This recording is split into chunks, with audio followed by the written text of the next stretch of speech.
سلام دوستان، امیدوارم حالتون خوب باشه، هیچ گونه مشکلی هم داخل زندگی نداشته باشین. هوشه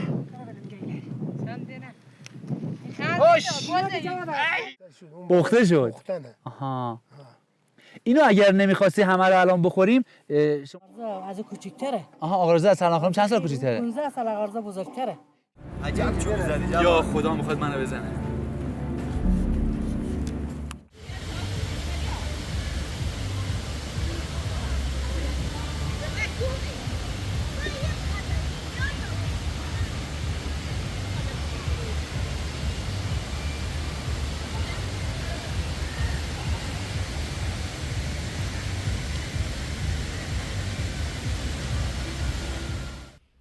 سلام دوستان، امیدوارم حالتون خوب باشه، هیچ گونه مشکلی هم داخل زندگی نداشته باشین. راستش امروز دادگاهی داشتم و حالا مجبور شدم صبح زود برم دادگاه و چندین ساعت داخل دادگاه بمونم تا اینکه نوبت من بشه و با حالا دادیار یا همون قاضی صحبت کنم. من متهم شده بودم به این که جلوه آموزش پرورش رو خراب کردم و دروغ‌هایی علیه آموزش پرورش گفتم. خب من تمامی حقیقت رو به آقای قاضی گفتم. اون فیلمی رو که حالا من ضبط کرده بودم نشون به آقای قاضی نشون دادم. بردن وسایل شخصی مثل موبایل به دادگاه ممنوعه، به خاطر همین از آقای قاضی خواستم کانال من رو داخل یوتیوب سرچ کنه و اون ویدیو رو از موبایل خودشون نگاه کنن و ببینم من چه چیز دروغی گفتم. خب آقای قاضی هم نگاه کرد و از من سوالاتی پرسید که آیا واقعا این مدرسه حدود 14 سال معلم نداشت و من این واقعیت رو گفتم و حرف هایی که خود روستاییان هم زده بودن رو به آقای قاضی نشون دادم. گفتم این روستایی مونو نزدیک 40 دقیقه پیاده روی برای بزرگسالا فاصله داره و برای کودکان مسلماً بیشتر و البته خطرناک تر هم هست. به خاطر همین هنگام بارندگی، هنگام زمستان و پاییز دانش آموزان نمیتونن به اون مدرسه برن و خاطر همین ترک تحصیل میکنن و من فقط از واقعیت فیلم گرفتم. قاضی وقتی این حرفا رو از من گرفت من رو دوباره ارجاع داد به آموزش پرورش، مشکلم رو با آموزش پرورش حل کنم و من از اون پرونده تبرئه شدم. با آموزش پرورش رفتم و کل داستان رو گفتم و یک تعهدنامه از من گرفتن که دیگر از این ویدیوها نسازم و جلوه آموزش پرورش کشور رو خدشه‌دار نکنم. ولی خب تنبیه هم شدم. تنبیه از این جهت که حدود 3 ماه از حساب بانک ملیم دسترسی ندارم، از دسترسی خارج شدم. مثلا حقوقی که چند روز پیش واسه من واریز شده بود بلاک شده در بانک و نمیتونم از اون پول استفاده ای کنم. حالا میخوام اون پولا رو هم بهتون نشون بدم که دوباره من رو متهم به دروغگویی نکنید و نگین که حسابهای تو بلاک نشده. میخواستم در مورد یک تصمیم بسیار جدی صحبت کنم و اینکه احتمالا فردا این روستای سردش رو واسه همیشه ترک کنم و اینجا زندگی نکنم، چون واقعا ضعف بسیار نامناسبی داره و تیراندازی ها هر روز شنیده میشه. روزی نیست که در این منطقه درگیری صورت نگیره با چاقو، با اسلحه. چند سال پیش واقعا سردشت خیلی خیلی عالی بود، ولی خب متاسفانه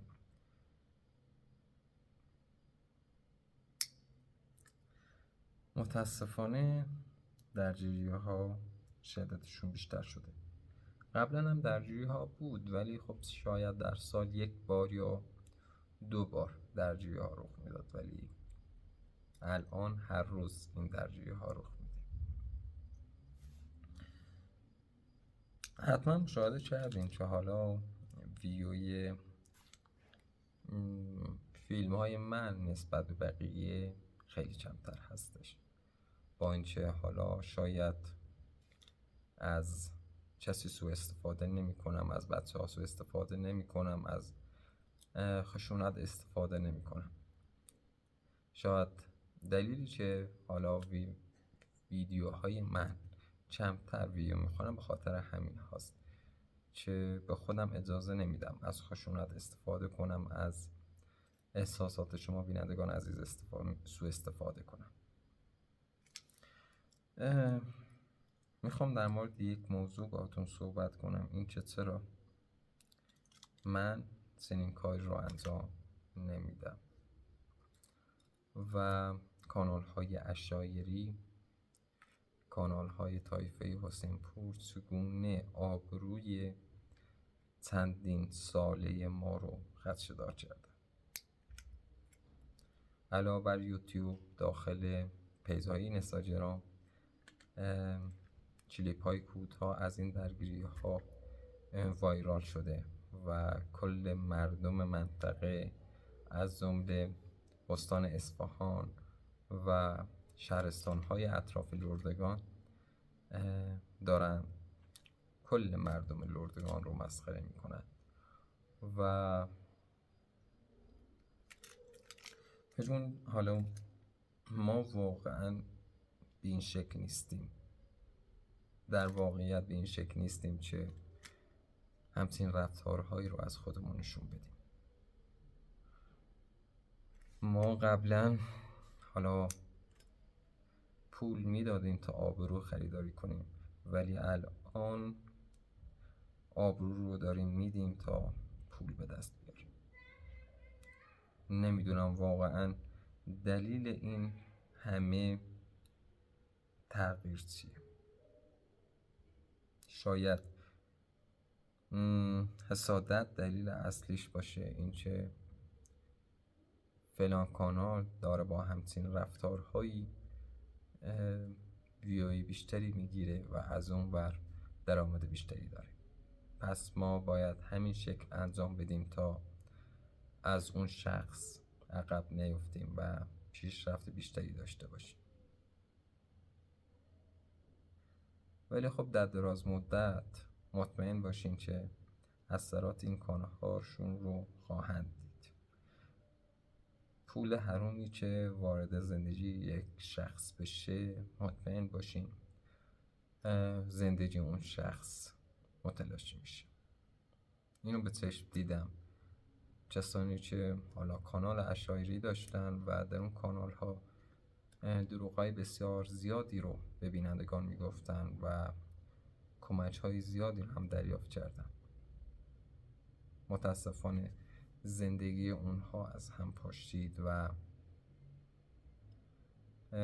یک روز آرامش هم در زندگیشون وجود نداره. من هیچ گونه حالا دروغی از زندگی خودم بهتون نگفتم و دوست دارم که همینجوری صادقانه باهاتون رفتار کنم. خیلی دوست دارم جاهای ایران رو بهتون نشون بدم و حتما این کار رو هم انجام خواهم داد. حتی اگر 1 نفر ویدیوهای من رو تماشا کنی، همین کار رو انجام خواهم داد. شاید فضای مجازی این کار رو با ما انجام داده که فکر کنیم 15 لایک یا 1000 لایک کمه، ولی در واقعیت به این شکل 1000 نفر حرفای من رو پسندیده، ویدیوهای من رو پسندیده. پس باید به خودم افتخار کنم که بدون هیچ خشونتی، بدون هیچ دروغی نظر شما رو جلب کردم. این حرفایی بود که باید بهتون میگفتم و امیدوارم که این کانال ها بیشتر آبروی طایفه حسینپور رو نبرن. اینها به قول شما دوستان عزیز کولی نیستن و اشایر هم نیستن. من خودم نیز اشایر نیستم و سبک زندگی اشایری واقعا ندارم. هیچ کدوم از این کانال ها سبک زندگی اشایری ندارن.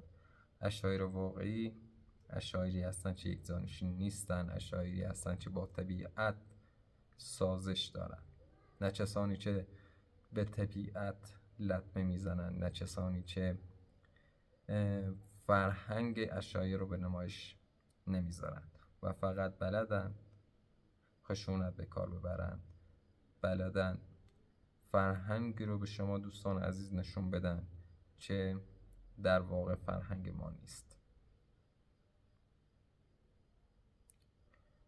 کاش این کانال ها به حدود 2 سال پیش برگردن، کانال هایی که در ابتدا از زندگی روزمره خودشون فیلم برداری میکردن و اون رو به نمایش عموم میذاشتن. من حالا کانال هایی رو هم مشاهده کردم که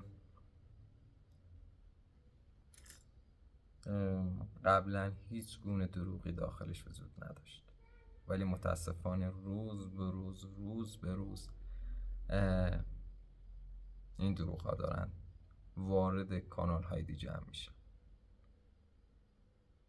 از من سوال پرسیدین کدوم کانال ها حقیقت دارن و دروغی داخل اونها وجود نداره. من به صورت قاطع و سریع بهتون میگم کانالی نیست که در اون دروغی وجود نداشته باشه و باور کنید حرفایی که میزنم صادقانه هستش، نه از روی حسادت.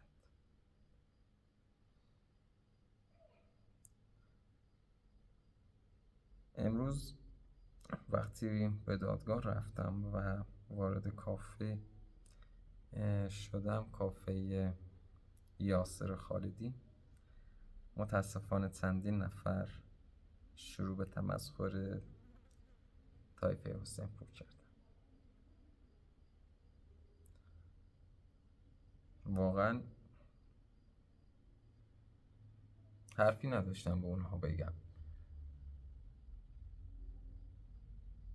مثلا یک نفر به من گفت از چه تا حالا زنهای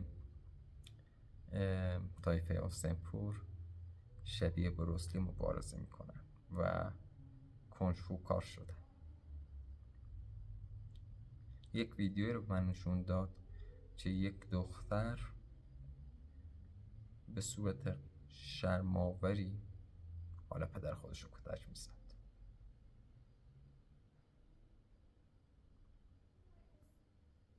وقتی اون ویدیو رو دیدم واقعا هنگ کردم. وقتی اون ویدیو رو دیدم کل مشکلاتی که خودم داشتم رو فراموش کردم و به این فکر کردم چرا ما داریم با خودمون همچین کارهایی رو انجام میدیم.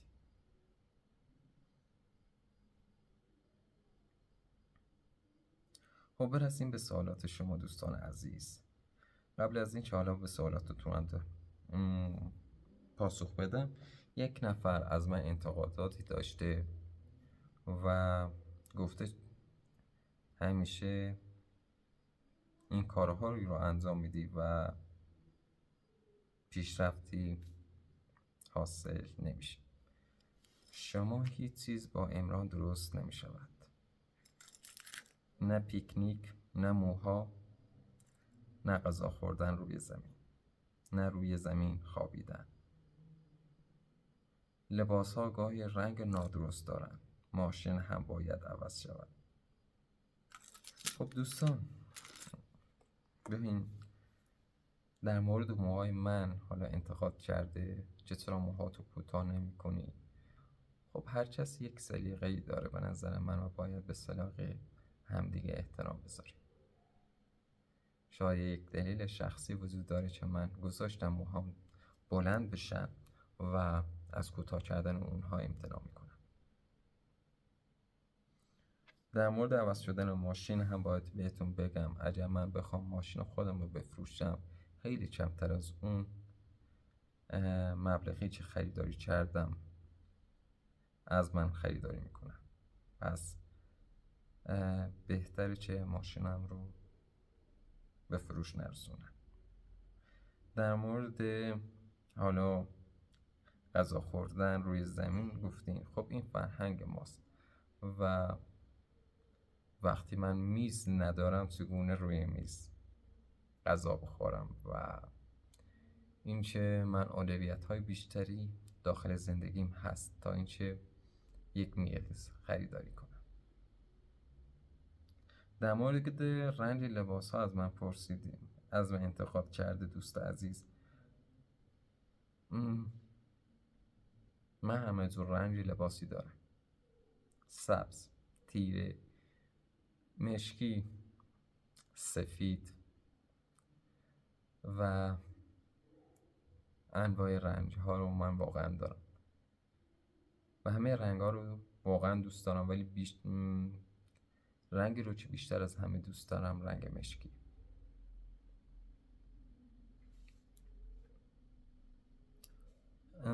از من انتقاد کردین که چرا با خواهرم وقتی رفتم مسافرت به اون کمک نکردم در غذا پختن. خب من در آشپزی واقعا ماهر نیستم و اینکه شب گذشتهش اصلا استراحت نکردم به خاطر فکر زیاد و وقتی اون پیاده روی رو هم انجام دادم واقعا خسته شدم و وقتی هم خواستم با خواهرم کمک کنم اجازه نداد این کار انجام بدم چون دید واقعا خسته شدم و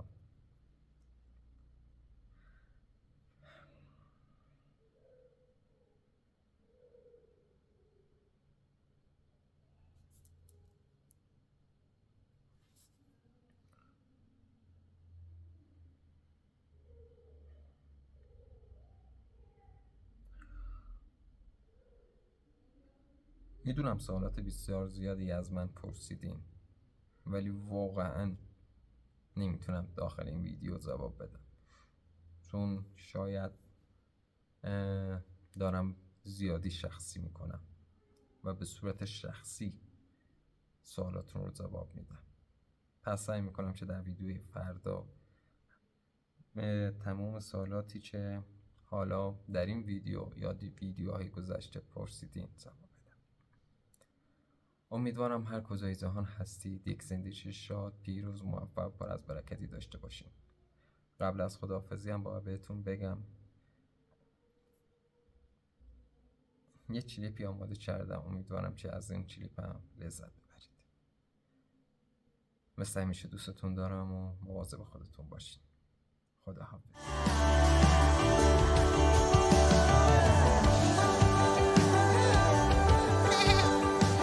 ظهر بود و آفتاب کوهستان بسیار سوزان، اما دلیل خوبی برای بیکاری نبود و زمان دوشیدن گله توسط زنان خانواده فرا رسیده بود. بله. بیا کمک کنه بازار رو بدوشی. بازار رو؟ بله. کدوم رو بگیرم؟ همین بازار رو بیار ایجاد بدوشی. آره میتونم. بله. میتونی کمک کنی. آره چیکار کنم؟ بیا جمعش کن بیار ایجاد بدوشی. کدوم رو بده جمع کنم؟ همشه. باشه. همشه جمع کنه بیار. بیایید این ور. بده. این دنبال من اومده، چقدر باحاله. نگاش بکن چقدر خوشگله. برو. جا. اینم بیارم؟ نره که نمیشه دوشید، باید مادار بیارم. اینو نگاه کنید چقدر بزرگه، مثل گوساله میمونه ماشاءالله. برو. یه همیشه اونجا جمع خانم، همه رو یه جمع کنم. همه رو جمع کردم.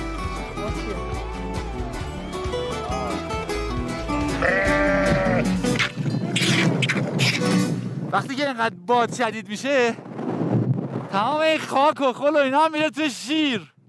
چه شود. کار در زندگی عشایر تمومی نداره و میتونه خسته کننده باشه، اما همین کارهاست که باعث سلامت روح و جسم عشایر و طبیعت نشینانه. چرا که بدن انسان برای پشت میز نشینی طراحی نشده. بیشک برای شهرنشینان که در چنین سبک زندگی تربیت و زندگی نکردن، این سبک زندگی بسیار دشواره. اما همین کارهای عشایری برای خیلی از گردشگران در روزهای سفر تجربه‌ای پرهیجان و جالبی محسوب میشه و میشه گفت که کار کردن در کنار عشایر برای گردشگران یکی از جاذبه‌های سفر به حساب میاد. آقا جواد اینا خسته هستن بیا کار بکن. ما بیام با جمعی خانم ما بریم بدوشیم؟ بریم جمعی خانم. قطره کامز قطره. قطره گم یه نیست. بالا حواست باشه نریزی شیرین. چشم شو نمیزم. پای جلو بشینی تا پات. سخته. بگیر. خب اینو میگم. ببش. من الان میاد. آها. سالی ساقمون. پات محکمش بگیر. دلم نمیاد.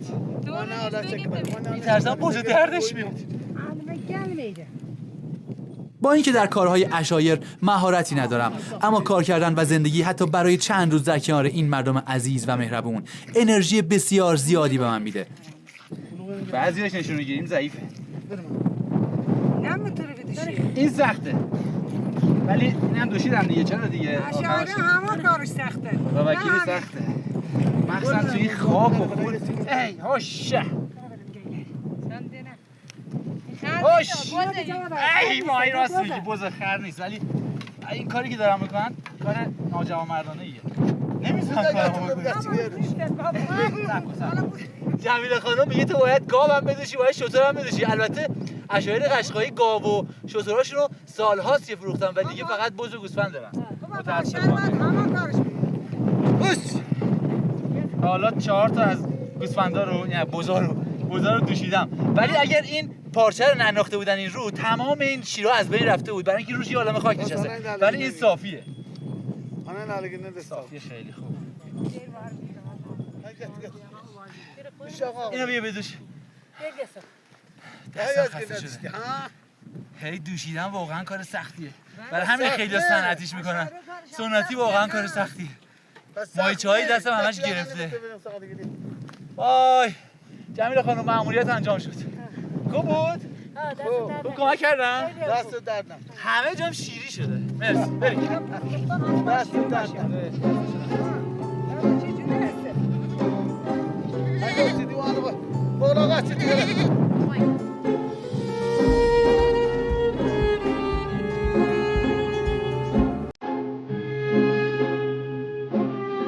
سفر میون عشایر با فرهنگ و مهمون نواز ایران همیشه باعث شده تا حال روحی خوبی داشته باشم و نگاه هم مثل نگاه طبیعت نشینان نسبت به زندگی زیبا و پر امید باشه. در همون زمان که جمیله خانم به همراه عروسش مشغول دوشیدن دام بود، ترلان بانو همسر بزرگ آقا رضا هم مثل همیشه مشغول کار بود.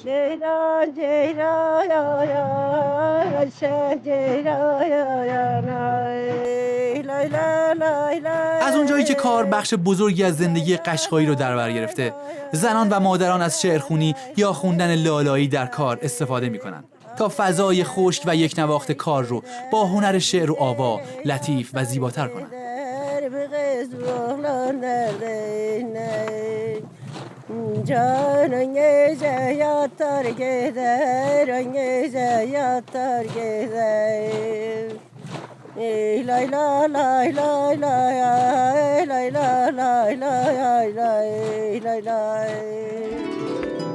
بیشک زندگی عشایری در طبیعت دشواری‌های زیادی داره و در نگاه شهرنشینان این سبک زندگی شاید بسیار دشوار و غیر قابل تحمل باشه.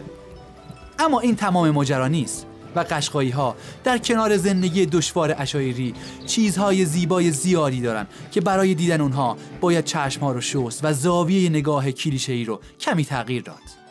در زندگی عشایری والدین و فرزندان زمان بیشتری در کنار هم هستند و روابط بسیار گرم و عاشقانه‌ای میون این خانواده‌ها در جریانه.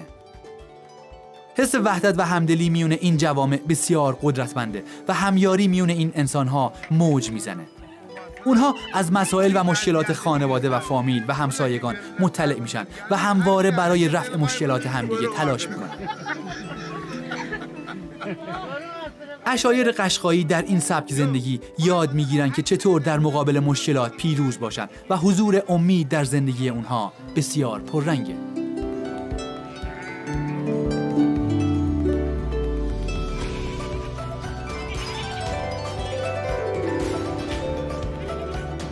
اونها برخلاف بیشتر شهرنشینان مصرف کننده نیستن، بلکه تولید کنندگانی خودکفا و سخت کوشن.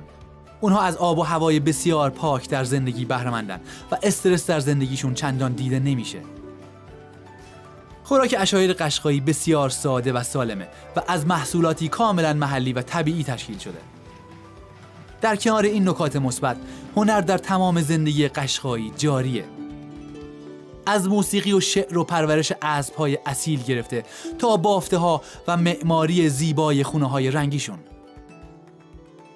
و در کنارش پوشش لباس‌های بسیار زیبای زنان قشقایی رنگ و شادی و هنر و آرامش رو در طبیعت برای اونها در این زندگی ساده به ارمغان آورده. یوز کار زنا سخت‌تره یا مردا؟ یعنی مردا بیشتر کار میکنن یا زنا؟ نه، مردا کارشون کجا؟ کار که میکنن دیگه بابا. من دیدم کوروش و کسرا همش میرفتن گله رو تو گرمای آفتاب میگردوندن. اون که کار سختی نیست.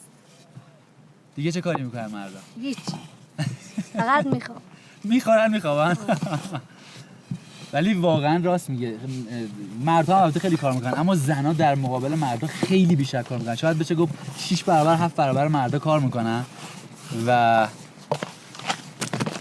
از همه زودتر بیدار میشن، از همه هم دیرتر میخوابن. فیزا چرا ادامه تحصیل ندید؟ تو تا کلاس سوم راهنمایی خوندی؟ آره. چرا ادامه ندید؟ رتبت خوب بود یا نه تنبل بودی؟ نه، رتبه‌ام خوب بود ولی نذاشت. چرا؟ دیگه نذاشتن، شرایطش جور نبود. چرا شرایطش جور نبود؟ شرایطش سخت بود، چون تو خانواده‌مون کسی که بخواد کارهای خونه رو انجام بده نبود. خب دیگه خواهرات بودن که؟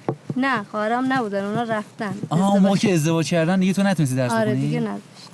یعنی تو به خاطر اینکه خواهرات رفتن مجبور شدی بمونی خونه و به پدر مادرت کار بکنی؟ آره. خب وگرنه اگر میموندن پدر مادر اجازه نمیدادن بری درس بخونی؟ آره. مشکل نبود؟ نه. پس چرا اول گفتی نذاشتن؟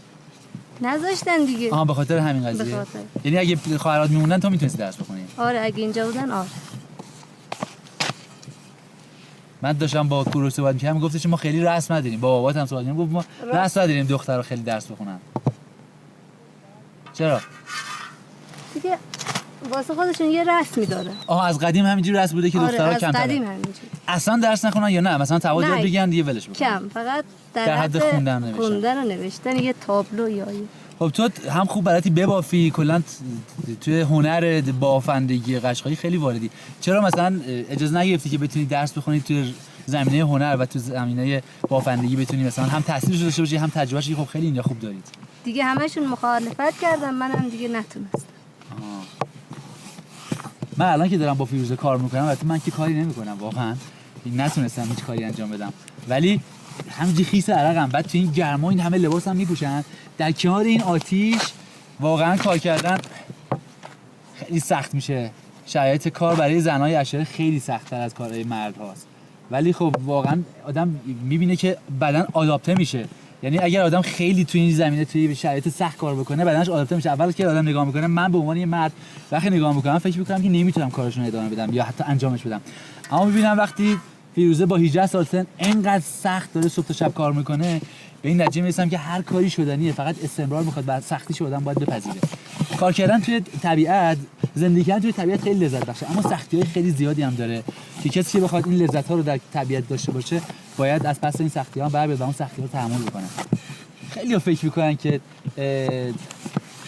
مقوله گردشگری فقط همینه که بیان بگردن توی این خانواده‌ها یا توی طبیعت و ازش لذت ببرن. اونها هستش، ولی در کنارش کار کردن با طبیعت نشینان خودش خیلی لذت زیادی داره، با اینکه سختی‌های خاصی داره، اما همین که آدم کارهای جدیدی رو انجام میده که در طول روز توی شهر هیچ وقت تو زندگیش انجام نده، خیلی میتونه مفرح باشه و واقعا هم تجربه زیادی آدم کسب میکنه و حس خیلی خوبی آدم میگیره وقتی کنار این آدم‌های عزیز و مهربون چیزای جدیدی یاد میگیره. اصلا انرژی که این آدما و کارهاشون دارن، اون انرژی مثبتشون خیلی حال خوبیه به آدم میده و توی این فضا کارهای جدید میتونه خودش بخش خیلی لذت بخشی از گردشگری باشه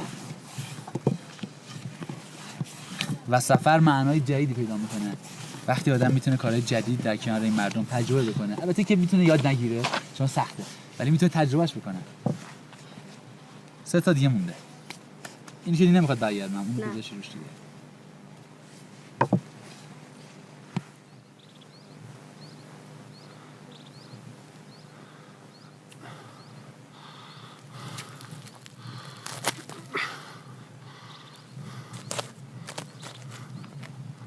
آقا رضا آخر کار خودتو کردی؟ من نگفتم نکش. ما وظیفه‌مون، ما رسم قشقایی رسممونه برای مهمونمون باید کره بکشیم، باید وظیفه‌مون رو باید انجام بدیم. خدا شاهده انتظار نداشتم اصلا حیوان بکشی. قابل همین غذای ساده‌ای که دوست خودتون استفاده بکنید من همونا رو می‌خوردم، خیلی هم دوست داشتم. نه میدونیم ما رسممون رو باید پذیرایی با مهمانمون بکنیم. عزیزم اون غذای به درجه که اصیل قشقایی باید درست کنیم. نظر لطفته. خدا من راضی نبودم. اون رسم و رسوماتی که خودمون داریم باید عزیزمی غذا انجام بدیم. چه بویی میده. داد دستم این سیرابی رو گفت برو بشور. چون گفتم خودم میخوام غذا رو بپزم، حالا این سیرابی رو باید حسابی بشورم. وای وای چه بویی داره. فکر کنم شستنش منو بیهوش کنه. ای داده بیداد. ایوب عجب بویی میده. ایوب پسر بزرگ آقا رضا از عسلویه اومده اینجا به باباش کمک کنه، ولی با پدیده‌ای به نام شستن سیرابی توسط من مواجه شده و الان باید به من کمک کنه. چه بویی میده ایوب. مهمون نوازی در خونه عشایر قشقاییه و اون روز آقا رضا حسابی منو شرمنده کرد. از اونجایی که من به یادگیری و پخت غذاهای سنتی و اصیل ایرانی علاقه زیادی دارم، خودم هم دست به کار شدم. البته قسمت شستن سیرابی برای من سخت‌ترین قسمت پخت قاورمه بود. خب با ایوب نشستیم حسابی این سیرابی رو شستیم. البته من شستمش، خیلی هم کار سختی بود و خیلی هم بوی بدی میداد. بعد که اونو شستم تمیز شد، گوشت‌ها رو خورد کردیم و با روغن حیوانی اینا رو ریختیم توی قابلمه و قراره که قاورمه بپزیم. یه غذای کاملا اصیل و قشقاییه که من هنوز تا حالا اسمش هم نشیده بودم. ما در این قاورمه رو چجوری باید بپزیم؟ باید بریزی تو چاله. خب ترلان خانم قراره من آموزش بده، همسر اول آقا رضا. خب اینو گذاشتیم رو چی؟ چاله؟ با آتیش میگی چاله؟ خب گذاشتیم رو چاله. حالا چیکارش باید بکنیم؟ حالا باید نمک بریزی. خب بعدش قراقورت بریزی. قرقروت. فلفل. درسته. دیگه چی؟ دیگه پیاز. آها. همین. خب بعدش میذاریم بپزه آروم. بعدش که پخته. خب آبش هم باید بره. آبش باید سرخ بشه، آبش خشک بشه. خشک بشه. بعدش واسه میریزیم تو تو سیرابی. شما بهش شکنبه میگید، چی میگید بهش؟ ما میگیم شکنبه. خب بعد از اینکه این کارا رو کردیم حسابی پخت با ادویه سرخ شد، این گوشتا رو میریزیم توی شکنبه یا همون سیرابی و بعدش داخلش چربی خود اون گوسفند رو میریزیم توش و درش رو میبندیم. بعد درش رو با چی میبندید شما؟ با چی؟ با سیم مثلا؟ با سیم که درش رو بستیم بعد چیکار میکنیم اون وقت؟ اون وقت بازم تاوه بریزیم. تاوه رو میذاریم روی این چاله رو آتیش که داغ بشه دیگه. سرخش میره. یعنی بعد سیرابی رو میذاری روی تاوه سرخ بشه. فقط من نمیدونم با بوی سیرابی چی کار میکنن. این بوی سیرابی بوی شکنبه از بین میره؟ از بین میره. ببینیم تعریف کنیم. این از این. حالا وایسیم ببینیم چی میشه. چقدر باید بشینیم تا بپزه؟ یه ساعت نمیشه. یه ساعت دیگه؟ به عجب عطری هم داره. با این ادویه ها و این پیازا همینجوریش الان خوردنی و خوشمزه است. حالا بره این تو میخواد چی بشه؟ من فکر کنم این غذا رو اون زمانی کشف کردن یا اختراعش کردن یا به وجودش آوردن که هیچ ظرف غذایی نبوده برای اینکه اینو غذا رو بتونن بپزن به این شکل و شاید البته و بهترین ظرف رو همین سیرابی با خودشون فکر کردن مردم اون زمان، شاید 5000 سال پیش. من نمیدونم این غذا مال کیه، ولی خب این غذا مال زمانیه که احتمالاً هیچ ظرفی وجود نداشته و همچنان این توی فرهنگ قشقایی ها باقی مونده که بتونن از شکنبه یا همون سیرابی یک گوسفند به بهترین شکل استفاده بکنن، هم به عنوان ظرف و هم به عنوان نگهدارنده. ترلان خانم این غذا رو اگر این تو بپزی توی سیرابی توی شکنبه چقدر میمونه؟ اگر جایش خنک باشه 1 ماه میمونه. اگه جاش خنک باشه 1 ماه میمونه داخل سیرابی. بعد هر وقت بخواید میتونید ازش بردارید بخورید نه؟ بله بله. این استخونا باعث نمیشه که پاره بشه سیرابی؟ نه این که خیلی نمیخواست بمونه. آها یه خورده میمونه توش و سرخش میکنید اون تو، یعنی در حقیقت سیرابی هم خودش پخته میشه که خراب نشه. درسته؟ تنها خانم تا حالا چند بار قاورمه پختی؟ خیلی. عجب چیزی شد. هزار خیلی باحال شده. دوست دارم همینجوری یه جا بخورمش. ما در همینجوری بزنم داخلش. خب حالا اینو میذاریم این تو، بعدش میذاریم روی اجاق میپزه. توش روغن هم میریزی یا نه دیگه؟ روغن نمیخواد. نه دیگه هیچی نمیخواد.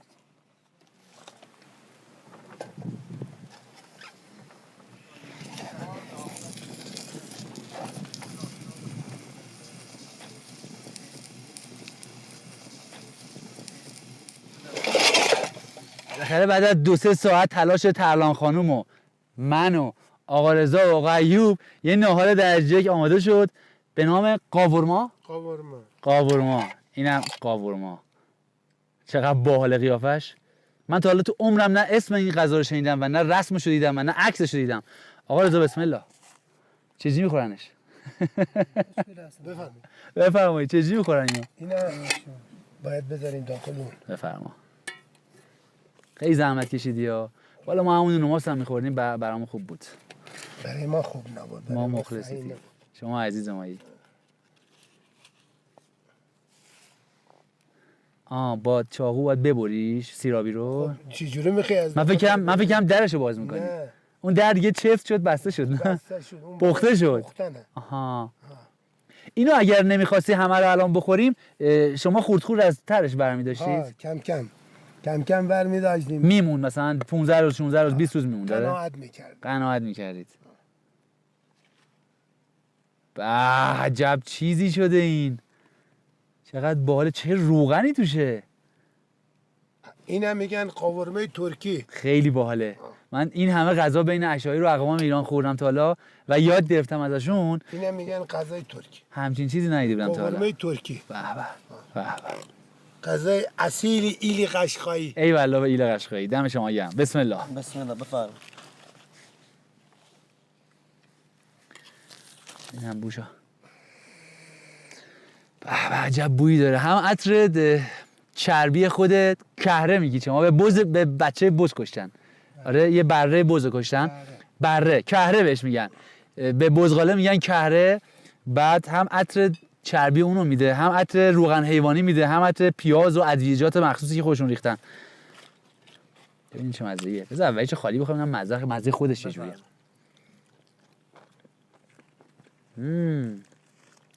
ایوب عجب چیزی درست کردیم. دستمون درد نکنه. واقعا دستمون درد نکنه. ایوب حالا خوب شسته بودمش نه سیرابی رو. خیلی خوشمزه است. واقعا خوشمزه است. یکی از لذیذترین کباب که نمیشه گفت، لذیذترین غذاهاییه که با گوشت پخته شده و واقعا من تا الان همچین غذایی که با گوشت انقدر خوشمزه پخته شده نخوردم. بعد این پنبه شده، این پنبه است دقیقاً. به به. با نونت ترکی. خودتون میگید نون ترکی؟ آره نون نازک. بهش چی میگید به نون ترکی؟ شما به نون خودتون چی میگید؟ نون ترکی چی میگید بهش؟ میگیم نون نازک. یوخه. نان یوخه میگید بهش. به نون نازکی که قشقایی‌ها میپزن بهش میگن نان یوخه. البته خشکه، بهش آب میزنن بعد میشه خورد و برای اینکه بتونن نگهش دارن باید خشک بشن این نون. واقعا خوشمزه است. دستتون در نکنم. خیلی لطف کردید. دیگه چه غذایی دارن قشقایی‌ها که خیلی محلی باشه ولی با گوشت نباشه؟ با گوشت نباشه؟ آره گوشت توش نباشه. مثلا بعضی کشک بادمجون دارن آقا رضا. شما چی دارید؟ کلا با گوشت سر کله میزنیم. آش دوغ درست میکنیم. آش دوغ دارید؟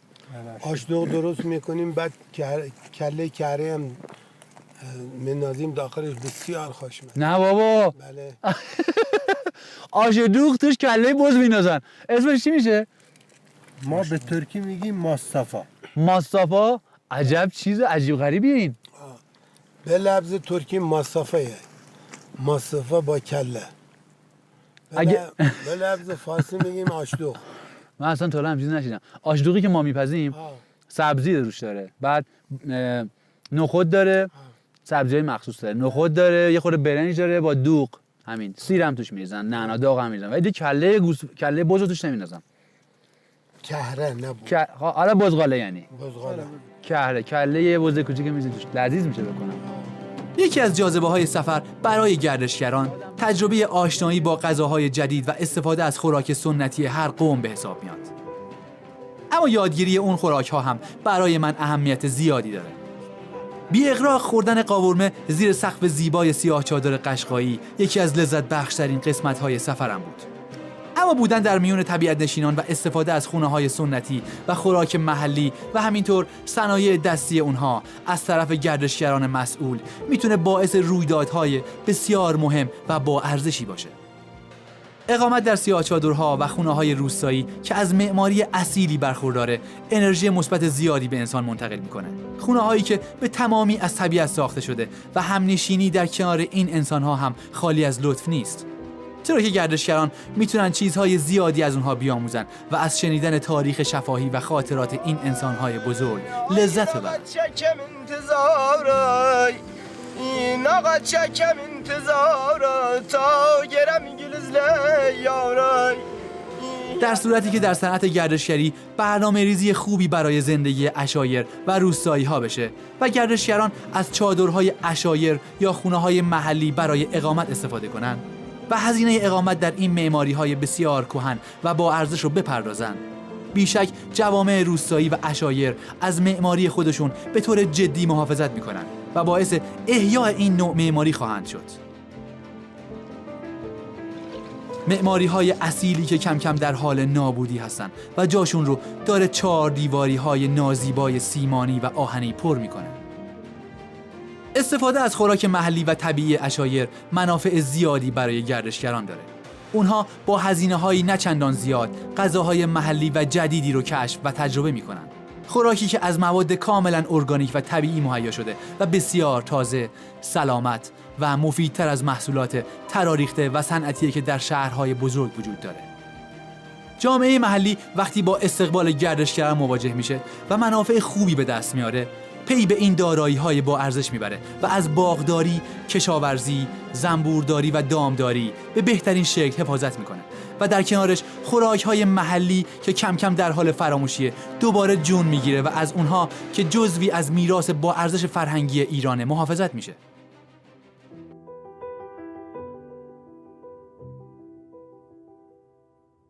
موسیقی میان مردان و زنان قشقایی بسیار با ارزشه و شعر و آهنگ اون از طبیعت و زندگی عشایر این قوم الهام گرفته میشه.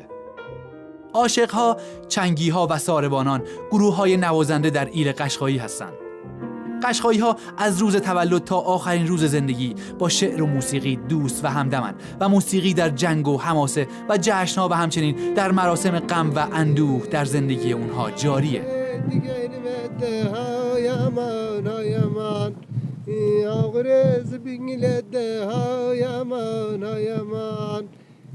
ویردی برای بلبل ده ها یمان ها یمان چرغن آرگل انگل ها یمان ها یمان.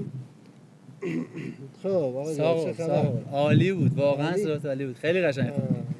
آدم که موسیقی قشقایی رو میشنوه اصلا دلش میره توی صحراها و توی دنا و توی کوهستان‌های سمیرم و آدم خوش تو همون قشقایی حس می‌کنه. مضمون شعرهای قشقایی هم خیلی هم حماسیه. اوایل حماسی، یعنی شاید 95% به 5% حماسی، به اصطلاح عجین با عاشقانه بوده. خب عشق عاشقی. بله. الان هم بیشتر شعراش هم جنبه حماسی داره.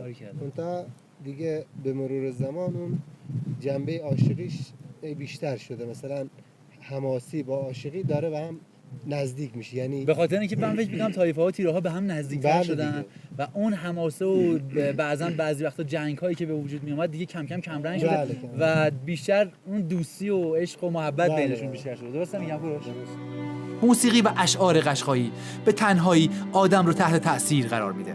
اما وجود آسمونی بیکران از ستاره که شهرنشینان از نعمت تماشای اون در همه جای جهان بی بهره‌اند، هر انسانی رو به راحتی به دنیای دیگه‌ای میبره و من اون شب با تماشای قطره‌ای از شکوه و عظمت خداوند در آسمون شب کوهستان آریجوق غرق در آرامش و هیجان بودم.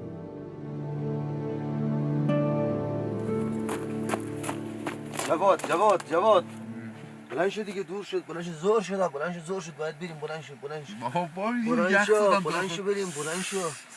سلام صبح بخیر. خوبی؟ بلند شد بریم. الان میام. باشه بلند شد. من رفتم بیا. بلند شد.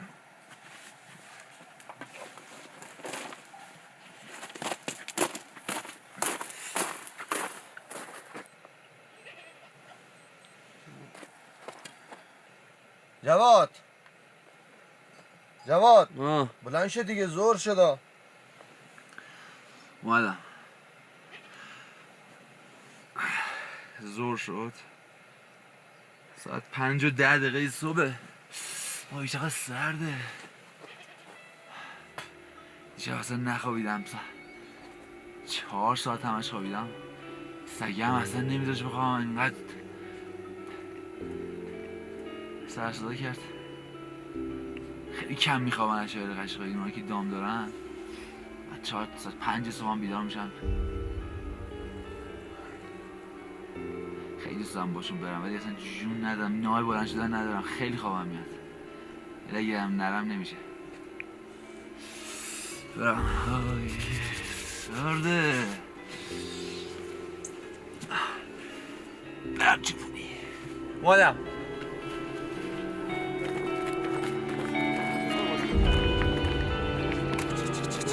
بیاید بیرون. خواب از سر من گرفتید. بیاید بیرون میرم.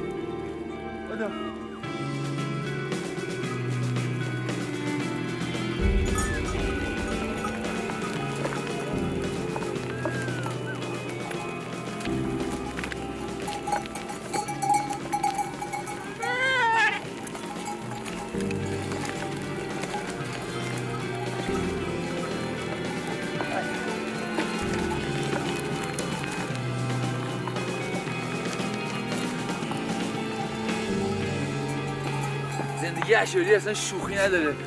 حتی اگه یه ساعت هم خوابیده باشی صبح زود باید بلند شی و گله رو بری. چرا؟ برای که اگه این کار نکنی همه دام از گشتگی میمیرن.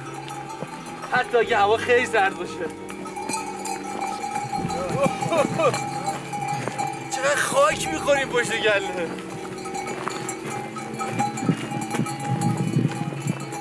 و همه فکر میکنن گله داری کار راحتیه.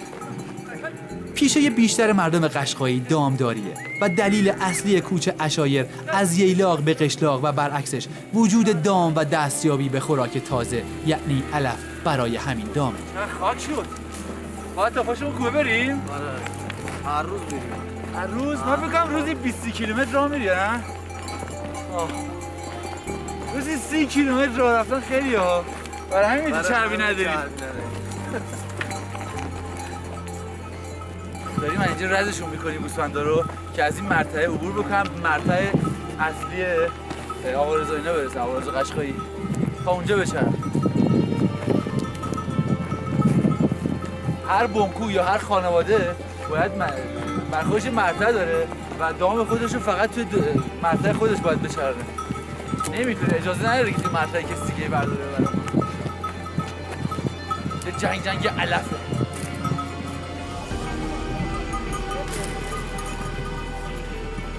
راه زیادی رفته بودیم و من از گرسنگی نای راه رفتن نداشتم. بنابراین جایی میون راه نشستیم تا کمی استراحت کنیم و چیزی بخوریم. دورش از تشنگی مردم. الان میریم رو چشم. ولی از گشنگی مردم. اولی به گشنگی مردم. ای بیارش این رو. گشنت شده؟ خیلی گشنمه. الان 3 ساعته که داریم همینجوری راه میریم و از صبحونه هیچ خبری نبود. هرچی هم به کوروش میگفتم میگفت هنوز وقتش نشده. چی آوردی کوروش صبحونه؟ کره. این نون و کره. کره میش آوردم برات.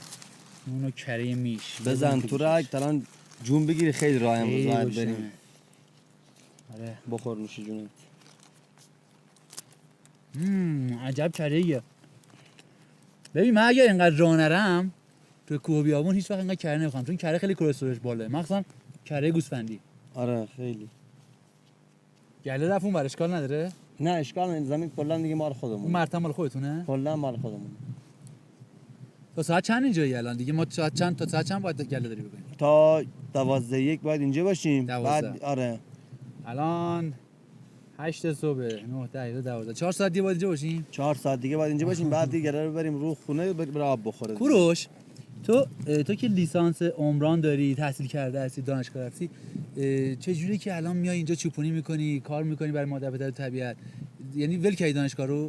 ببین جواد، یعنی کارتو ول کردی؟ نه لیسانس گرفتی؟ نه من لیسانسمو گرفتم، اینجا هم دارم به پدر و مادرم کمک میکنم، چون واقعا پدر و مادرم خیلی زحمت برای ما میکشن. این کاری که میکنیم باید بالاخره کاری بکنیم که جبران زحماتشون بشه. بتونیم زحماتاشون رو جبران بکنیم. دیگه بالاخره کاری میکنیم که پدر و مادرمون شاد باشن، ازمون دلخور نشن. در کنارش به کار خودمون هم میرسیم. یعنی راضی که میای اینجا باشون کمک خیلی خیلی. یا دوست داری ول بکنی اینجا رو برید تو شهر کار اصلا هیچ وقت همچین کار نمیکنم. دوست دارم تا آخر عمرم همینجوری به پدر و مادرم کمک بکنم. دمت گرم بابا، خیلی من تا جایی که بتونم همچین کاری میکنم. حالا تو زمینه مهندسی عمران هم کار میکنی؟ آره دیگه کار میکنم. همون برو داری همین برو. همون برو دارم همین برو. هم سر کار خودم هم به پدر و مادرم کمک میکنم. دمت گرم. پدر مادرت مشوقت بودن برای دانشگاه؟ 100% بله. خیلی خیلی اصلا واقعا پشتوانه خوبی بودن برام. خیلی زحمت برام کشیدن. کمک مالی هم پدر مادرت کردن یا نه؟ بالاخره آره پدر و مادرم کمک میکردن، خودم کار میکردم. دیگه نمیشد همه زحمت رو بندازیم گردن بابام اینا. دیگه بالاخره اونا بر خود خرج داشتن برای خودشون، اونا دامداری خودش خرج خیلی داره. بعد خودمون کار میکردیم ولی خب بیشتر خرجمون تو گردن پدر و مادرم. صحبت‌های کوروش منو تحت تاثیر قرار داد و نشون از تربیتی درست در خانواده‌ای اصیل داشت. در نگاه اول چوپانی کار ساده‌ای به نظر میرسه، اما در واقع چندان راحت نبود، چرا که جمع کردن به هدایت دام در تعداد زیاد زیر اون آفتاب سوزان کار دشواری بود.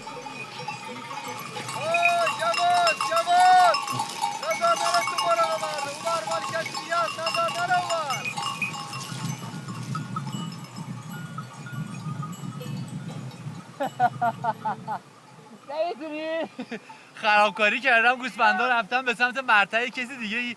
حالا 2 ساعته داره کوروش اینا رو جمع جور میکنه. من که دیگه خسته شدم. من رفتم به سمتشون، همشون فرار کردن، یعنی بعد جمعشون کردم. رفتم به سمت مرتع همسایه‌شون.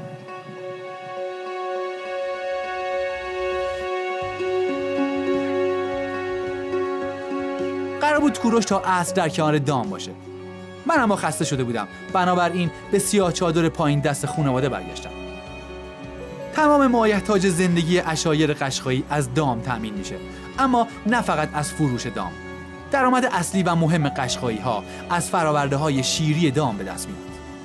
کار شما سخت‌تره جمیل خانم یا همسر اول آقا رضا ترلان خانم؟ کار شما سخت‌تره؟ ترلان خانم چون بزرگتره کمتر کار میکنه؟ بله. به خاطر پیریش کرده. سنش هم خب زیاده. الان نزدیک چند سالشه ترلان خانم؟ اون نزدیک 60 70. نه 70 که نمیشه. بله 60. آقا رضا چند سالشه؟ آقا رضا از کوچیک‌تره. آها آقا رضا از ترلان خانم چند سال کوچیک‌تره؟ 15 سال آقا رضا بزرگتره. شوخی میکنی؟ نمیدونستم. چقدر جالب.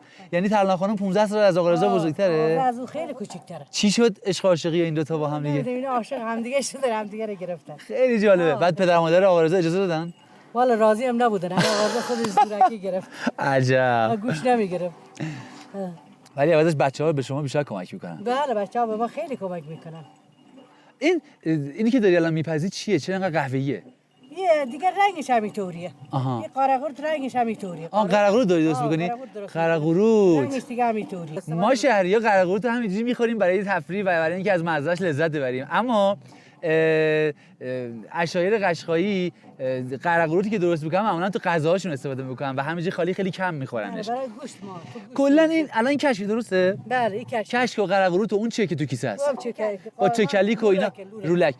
لورک پخته. اینا از اون روز لحظه‌ای که شیر رو می‌گیرید شما تا به اینجا برسه چه جوری میشه؟ ما شیر می‌گیریم و می‌دوشیم.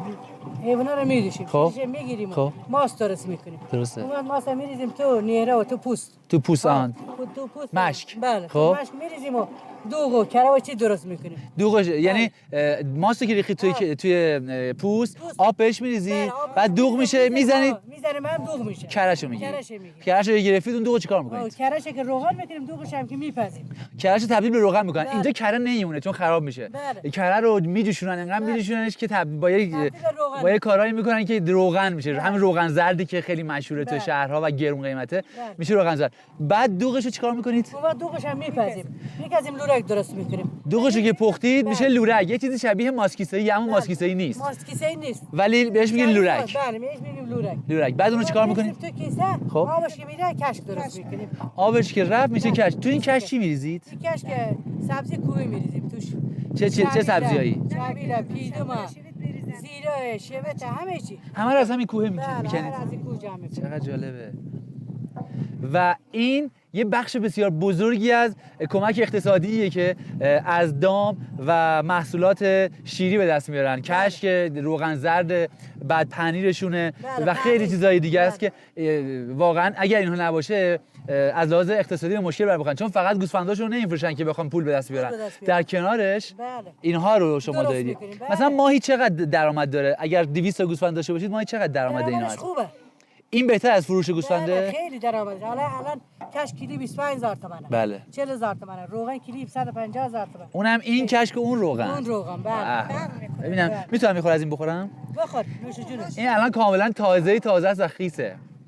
و توش پر از سبزی‌های معطر کوهیه که مال کوه اسم این کوه بود دولت قرین. این وقت خوش میشن دیگه من میریزم تو خشکش میریزم میبرم زمستون میخورم. دوباره زمستون. به به خیلی خوشمزه است. بچه‌ها میریزم تو جیبش میخورم. دستپختت واقعا عالیه. البته دستپخت ترنا خانم خیلی خوشمزه است. بله. شما با ترنا خانم شده تا حالا به مشکل بر بخوری؟ با اینکه شما 2 تا همسر هستید در کنار آقا رضا زندگی می‌کنید. مشکل نداره. همدیگر دوست دارید؟ بله. هیچ وقت نشده بود یه مشکلی پیش بیاد؟ اصلا مشکل نداریم. به خاطر اینکه بچه‌هامون زیاد دوست داره. باریکلا. بله. نه مشکل نداره. خودتون هم دوست داره؟ بله. ترنا خانم شما رو هم دوست داره؟ دیگه. باریکلا. دیگه ما توی خونه. همیشه هوای همدیگر داشته بله. داره. کمک کردید. زندگی می‌کنیم. خیلی قشنگه. عصر بود و دیگه کار چندانی برای مردهای بنکو وجود نداشت. بنابراین منو به بازی میون خودشون دعوت کردن. خیلی کم پیش میاد بچه‌های قشقایی اینجا منطقه آلیجو بتونن در کنار همدیگه باشن و بازی بکنن، اما اگر یه همچین وقتی رو گیر بیارن حتما میان چوب بازی میکنن و چوب بازی ریشه در فرهنگ و تاریخ اقوام ایرانی داره، همینطور قشقایی‌ها یا بختیاری‌ها یا خیلی جای دیگه. و این بازی یه بازی کاملا حماسیه و در کنارش خب ورزش هم هست و خیلی مفرحه. ورزشی خودم ترس. افتخار بهت بیرد اوینی است خب ایو قانون این بازی چجوریه؟ قانون بازی یکی باید اون چوبه رو بهش میگن پایه، اینم میگن چوب بزن. خب یکی باید پایه رو بگیره، اونم باید سعی کنه از زانو به پایین بزنتش. خب اگه از زانو به بالا چوب بخوره بی حساب محسوب میشه، یعنی اخراج میشه. آره اون طرف دیگه نمیتونه بازی بکنه. آها. بعد با اون چوب کلفته هم میزنن؟ نه با اون فقط داره دفاعه. به نوع یه جوری جنگ به حساب میاد. تمرین برای جنگ دوستان. ولی معمولا این بازی کجاها هست؟ اینا زمان جشن‌های عروسی این بازی مرسومه که بازی میکنن. خب دور زمینش حلقه زده میشه، بعد اونایی که اهل بازی هن به نوبت سر نوبت دونه بدونه خب بعدش من از زانو به پایین فقط باید بزنم. آره. هر دو تا پا رو میتونم بزنم؟ هر دو تا پا رو میتونم.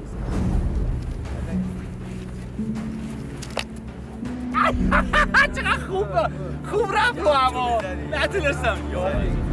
عجب چوب زدی یا خدا میخواد منو بزنه. خوردم همون دفعه اول. بابا اینو خیلی واردن، اصلا نمیشه باشیم چه بازی کرد. نباید همونجا دیگه نباید تکون. من نباید تکون بخورم. دیگه باید چوبت برسه دیگه نمیتونی جلوتر بیایی. گولش بزن. گولش بزن. نزدمش.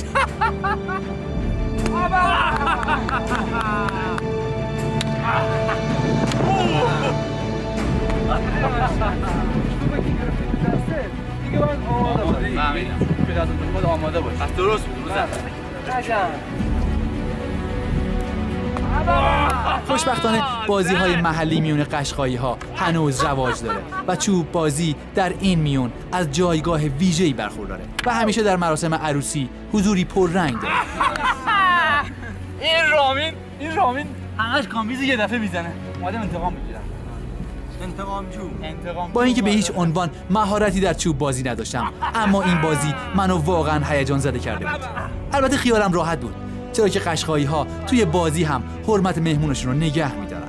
وگرنه من باید با 2 پای کبود و زخمی به خونه برمیگشتم.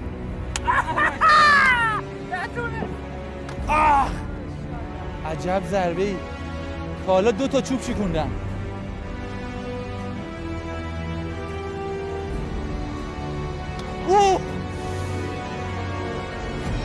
وای وای وای وای وای. یعنی تو این بازی کسی شوخی نداره. بالاخره بازی تموم شد و من فرصتی پیدا کردم که با آقا رضا در اون طبیعت زیبا چند دقیقه‌ای صحبت کنم و در مورد ایل سوالاتی بپرسم. اما دل آقا رضا از زمونه پر بود و کار من به سوال نکشیده پای درد دلهای این پدر بزرگوار باز شد. جواد جان، بنده این اصالت ایل قشقایی با چنگ دندان نگه داشتم. ایوالا. و زجر زیان هم زیاد دارد و بچه هم مخالفن به این کار، مخالفت میکنن، ولی بنده میرم 8 نفر 10 نفر دعوت میکنم، یک کهره هم براشون میکشم، برام همکاری میکنن، این چادر بنده برپا میکنم و خودم خوشم از طبیعت میاد از قدیم تا حالا. ایوالا. حالا هم این تا خودم هستم این چادر سنت قشقایی باید نگهداری کنم. آفرین. و هر شکلی هست هر زجری بکشم باید این نگهداری بکنم. یعنی هر وقت که میای سیاه چادر رو پا بکنی بچه‌ها ناز میکنن؟ بچه‌ها ناز میکنن، مثلا بچه‌ام خانواده‌ام یعنی مخالفت میکنن. یعنی همسراتون؟ بله همسرامون. بعد میگه چرا نمیری خونه بخری، خونه بسازی، ما هم مثل مردم بریم شهری بشیم، روستایی بشیم و تو روستا زندگی کنم. گفتم بنده میگم من تا هستم، تا قدرت بدنی دارم باید تو چادر بشینم، چادر رو باید برپا کنم و هر سالم 10 نفر 8 نفر باید خرجش بکشم، همکاری بکنین چادر رو من برپا کنم و خودم هم زیاد علاقه‌مند این چادر و این طبیعت دارم، زیاد علاقه‌مند هستم و خوشم هم از زندگی بیرون میاد، از طبیعت میاد. حالا قبلا قدیما چه جوری بود؟ شما زندگیتون خودتون و پدرتون حالا موقع چه شکلی بود؟ عرض دارم خدمتت. قبلا ما هر خونه‌ای که میدیدی این خونه‌های این چادر رو می‌بینی. بله. قبلا یه تیکه یه دست عشایر چادر سیاه داشت. درسته. مثلا یکی بزرگ داشت، یکی متوسط داشت، یکی کوچک داشت. ما بار شتر می‌کردیم. مثلا این بار شتر می‌کردیم، بار قاطر می‌کردیم. سواریمون ماشینمون هم اسب بود اون زمان. سوار اسب زین می‌کردیم. اسبای قشقایی معروف‌ترین اسبای دنیا. اسبای اصیل، اسبای جزء بهترین با نجات، اسبای با ارزش.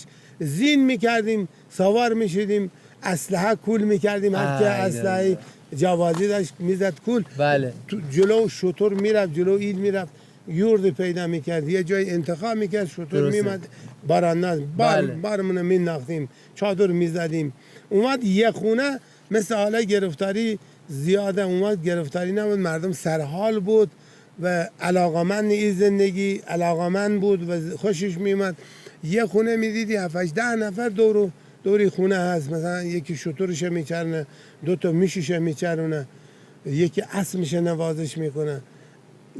ایل قشقایی این رسم رسومات داشت، این رسم عشایر این بود. بله. مثلا این چادر الان ما این نیسونه شده شتر قدیمی ما. بله. اصلا کلا طبیعت کم کم همه چیزش داره تغییر میکنه. تغییر کنه. سیستم زندگی ایل قشقایی اصلا عوض شده و تغییر کرده. منم از این طوری از خوشم نمیاد. میفهمم کاملا. من فقط از طبیعت خوشم میاد. دلم میخواد همون سیستم زندگی 70 سال پیش داشته باشیم. دیگه ما تا هستیم ان سلامت باشی. خدا بهتون عمر طولانی با عزت بده. این سنت قبلی ما کنسل نکنیم، داشته باشیم. باریکلا. واقعا این اصالت‌های آدم‌هاست که میمونه، یعنی اصالت‌های آدم‌هاست که آدم‌ها رو به دیگران معرفی میکنه. هر کسی با زبانش، با فرهنگش و با اون سنت‌هایی که از قدیمی ها از آب و اجدادشون همینطور بهشون به ارث رسیده با اونها شناخته میشن و اگر این از بین بره چی میشه؟ اصلا این زمان اون زمان بزرگ کوچیک بود، شرم حضور بود، بله، شرم حیا بود. این زمان نیست. عجب. این زمان شرم حضور نیست، بزرگ کوچیک نیست. ما از این کارا خوشمون نمیاد. سن سال ما هرچه اتو اشایر به اندازه سن سال ما خوششون از این راه روش نمیاد. همون راه روش پدر مادرش، همون رسم قدیمی ما خوشمون میاد و در نظر داریم. برای جوانای امروزی مثل اینکه جوانای امروزی نه دیگه خیلی عوض شدن. خیلی عوض شدن. بله عجب. خیلی عوض شدن. طبیعت هم عوض شده. خوشسالی شما که زندگیتون به آب و بارون بستگی داشته همه چیزش داره از بین میره متاسفانه. ما زمانی بود که این درها رو میبینیم همش آب، یه تیکه آب میرفت. الان ما نزدیک 10-12 ساله که چشمون با آب این منطقه نیفتاده، فقط قناتمون یا 1/3 آب داره. افسوس. بله افسوس. 160,000 درخت ما اینجا داشتیم، الان 50,000 نداریم. همش خوش شد از بیابی، از خشکسالی. هیچ راه درآمدی هم ما غیر دامداری نداریم. اگه کسایی مثل شما دیگه خدای نکرده 100 سال دیگه توی این ایل نباشن، وضعیت این فرهنگ و این سنت و این سیاه‌چادرها با اون زندگی هستی یک سال هم نمیکشه. یک سال هم نمیکشه این تموم میشه. یک سال که 12 ماه نمیکشه. افسوس. این راه رویشه تموم میشه، عوض میشه.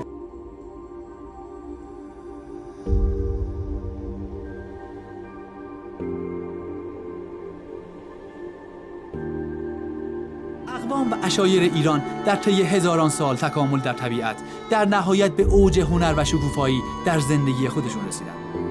اما صنعتی شدن جوامع و برخی سیاست‌ها تأثیر بسیار عمیقی در زندگی اونها گذاشت، تا جایی که تغییرات زیادی در فرهنگ و نگرش اونها به وجود اومد و حالا خودشون امید چندانی به حفظ این سبک زندگی و فرهنگ و آداب و رسومشون که طی هزاران سال از نیاکانشون به اونها رسیده ندارن.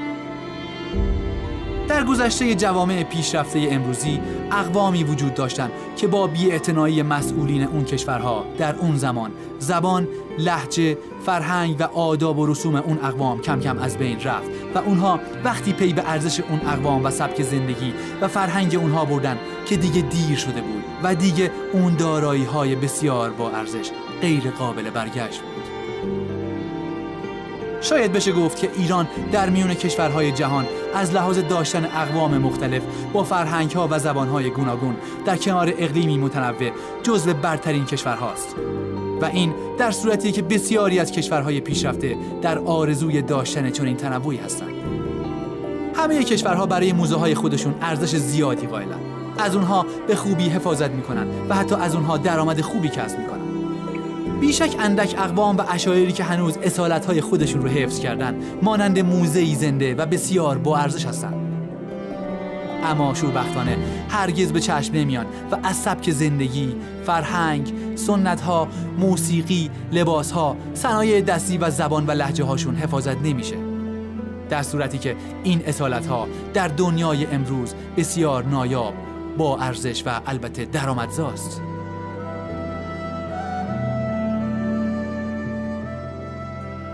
هویت هر کشور رو فرهنگ اقوام و مردمون اون کشور میسازن. سوال اینجاست که اگر اصالت‌های اقوام مختلف و بسیار با ارزش در کشوری از بین بره، چه چیزی برای اون کشور باقی خواهد بود؟ ایران به تنهایی و فقط با تنوع اقلیمی و اقوام گوناگون که در خود جای داده، قدرت و قابلیت این رو داره که با برنامه‌ریزی و مدیریتی درست در صنعت گردشگری درآمد بسیار بالایی رو کسب کنه و با این درآمد جامعه عشایری و روستایی رو صاحب منافع مادی و معنوی کنه. جوامعی که با کسب درآمد از این راه دیگه حاضر به ترک روستاها یا زندگی عشایر خود نیستند و بهترین حافظین میراث تاریخ، فرهنگ و طبیعت خودشون خواهند بود. اما شوربختانه هنوز خیلی از عشایر ایران از نعمت آموزش و پرورشی مطلوب و خدمات بهداشتی و درمانی سیار بهره مند نیستند. آقا یکی از قشنگترین لحظه‌های زندگی‌ام پیش شما و خانواده عزیزتون گذروندم. بابت همه چیز دست در نکنه، ممنونم. برای ما هم افتخاره. ما الان علاقه‌مند شدیم، ناراحتیم که شما خیلی بریم. درسته، منم دلم برات خیلی تنگ میشه. اختیار قربونت برم. ممنونم. دوستای قشقایی درجه یک و با فرهنگ جدیدی رو پیدا کردن. ما کوچیکیم فرمایید. اومدن شما هم برای ما افتخاره. قربونت برم. خیلی محبت دارید. شما خیلی زحمت خیلی آشنایی با شما یه افتخار بزرگ. زنده باشید. فقط باشم. جمیله خانم خیلی زحمت کشیدید. بهتون زحمت دادید. زحمت کشید. خوشحال شدید. ایوب جان عزیزم. خیلی زحمت کشیدید. با اون صدای قشنگه. با اجازهت خیلی لطف کردید. خدا نگهدارت. خدا نگهدارت. خداحافظ. سفر من به پایان خودش رسیده بود و باید به خونه برمیگشتم. هرچند قلباً خودم رو متعلق به همین خونه ها و همین اقوام اصیل و سخاوتمند میدونستم. سوالهای زیادی مرا درگیر خودش کرده بود. آیا فرزندان تمام عشایر ایران صاحب مدارس عشایری با کیفیت مطلوب خواهند شد؟ آیا این مردم اصیل که هویت ملی ایران عزیز رو تشکیل دادن از پزشک سیار و سیستم بهداشتی و درمانی مناسبی بهره‌مند خواهند شد؟ آیا اقوام مختلف ایران به همراه فرهنگ و آداب و رسومشون به ثبت ملی و حتی جهانی خواهند رسید؟ آیا در صنعت گردشگری ایران به گردشگری عشایری و عشایر ایران که جزو با ارزش‌ترین دارایی‌ها و هویت ملی ایران محسوب میشن توجهی خواهد شد؟ با دنیایی از آرزوهای خوب برای عشایر قشقایی و صنعت گردشگری ایران اونجا رو ترک کردم، بدون اینکه کوچکترین اثر بدی از خودم در طبیعت یا فرهنگ عشایر عالیجو به جا بگذارم.